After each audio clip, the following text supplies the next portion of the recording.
Session 7's topic is sexuality.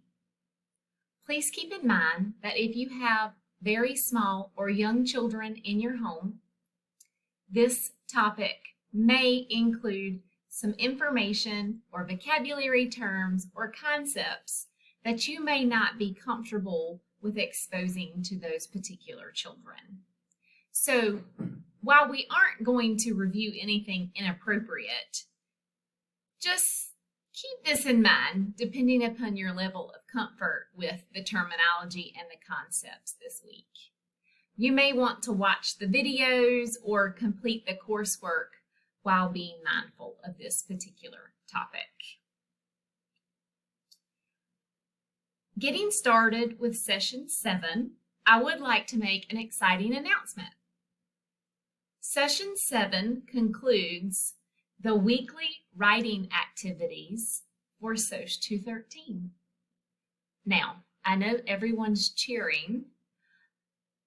You're still going to have some writing to do, but next week in Session 8, we're going to get started making our way towards your final project portfolio. To get started in Session 7, you'll need to review the concepts in Chapter 9. Again, there are some things in this chapter that might make you feel uncomfortable. So I'm not going to specifically force you to read every aspect of the entire chapter, though I would advise that you review the entire chapter and closely read what interests you. There are a few sections that you will be asked to review and address in your lecture notes. Those sections will be required for you to read at that time. After you've completed an overview of Chapter 9, you'll get started with the Sex and Sexuality Journal assignment.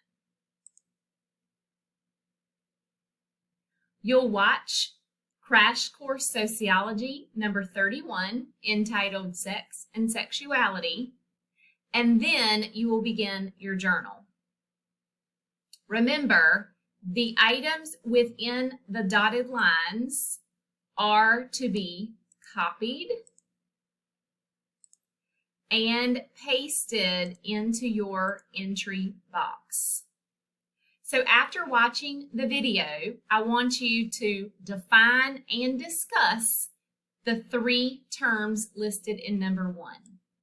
Remember that once you're complete with your thoughts, I'd like for you to change your entries into a different color. Then think about something interesting that you gained from the video. Maybe something you've never heard before or a concept that you've never thought about before. Tell me why that was interesting to you and how you feel about it.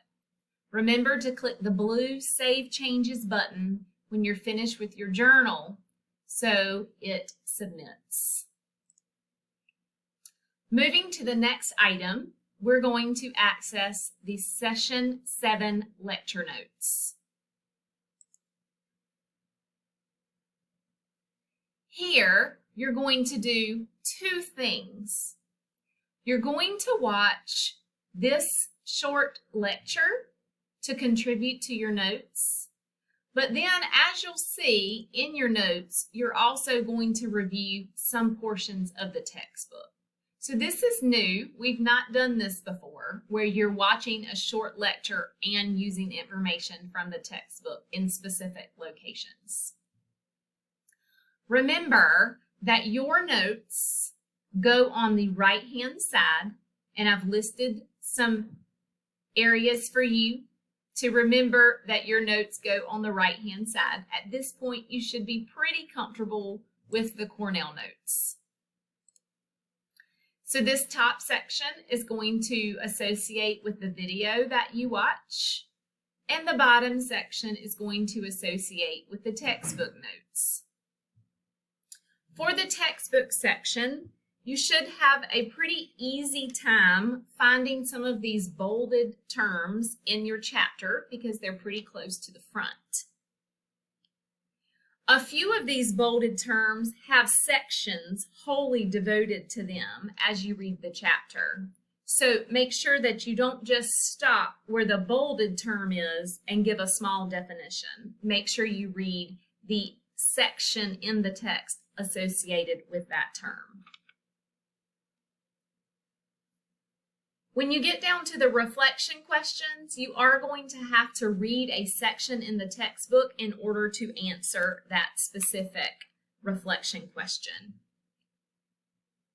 Please let me know if you're having trouble locating any of that in the textbook.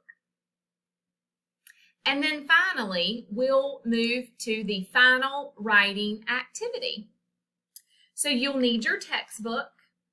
You're going to complete the conservative liberal sexuality scale for this writing activity. So this scale is essentially designed to assess the degree in which you are conservative or liberal in your attitudes towards sex and sexual behaviors. You'll do that assessment, you'll report, and you'll complete the writing assignment. Remember, posted in dark purple in the writing assignment, you are told how much each section counts towards the 100 points. Make sure that if you see a paragraph request or an answer thoroughly or explain thoroughly request, that you pay attention to those points. That's going to be important in earning as many points as possible. As always, reach out if you have questions, but y'all are amazing, so keep up the great work.